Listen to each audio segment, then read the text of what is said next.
Hi everyone, I'm presenting the video presentation for UBCom project reading to discussion on the paper Transition to Manual, Driver Behavior when Resuming Control from a Highly Automated Vehicle.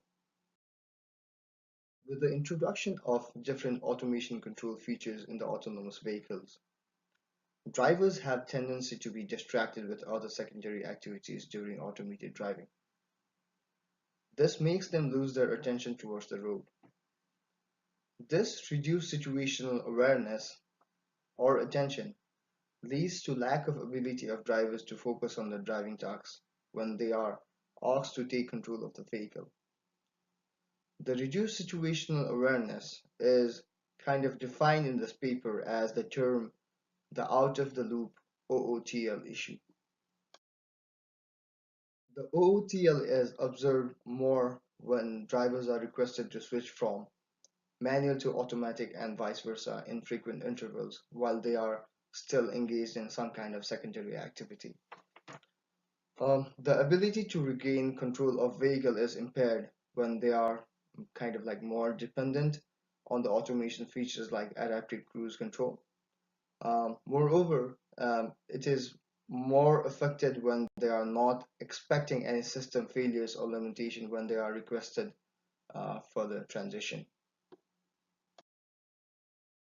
This out of the issue when drivers are distracted by secondary tasks and the time they are away from the manual controls could be very detrimental.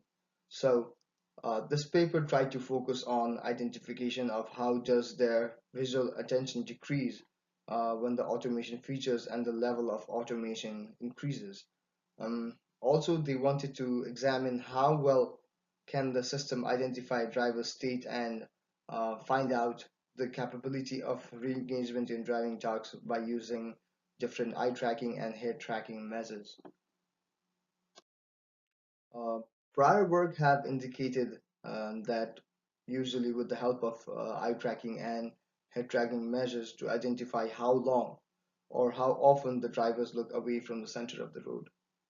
Um, their hypothesis was based on the resumption of control, manual control, mainly in terms of the steering behavior, is worse when the system just is disengaged due to the lack of drivers' visual attention on the road ahead. Uh, the fixed duration of control transfers is required for the proper handoff from automatic to manual transition and vice versa, rather than the variable duration of transfer control.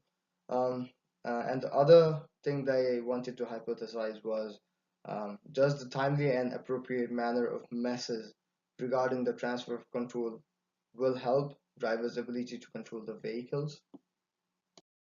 Now let's look into the results that they concluded in the paper. Um, a significant difference in mean values between the fixed and variable duration of transition, mostly in the driving speed, was observed. Um, However, the two methods of automation disengagement used in the experiment appear to result in similar averages for measures of driving performance and attention allocation. Um, in comparison to fixed duration of transfer control, drivers' visual attention to the road ahead was generally more diverse during the first minute of the manual control in the variable duration of transition. Um, when system disengaged due to the lack of drivers' attention towards the road ahead, the visual attention was erratic up to kind of 40 seconds after the transfer of the control. Therefore, the results gave us a good idea for the automation system developers to understand the criteria needed for appropriate design of human machine interfaces.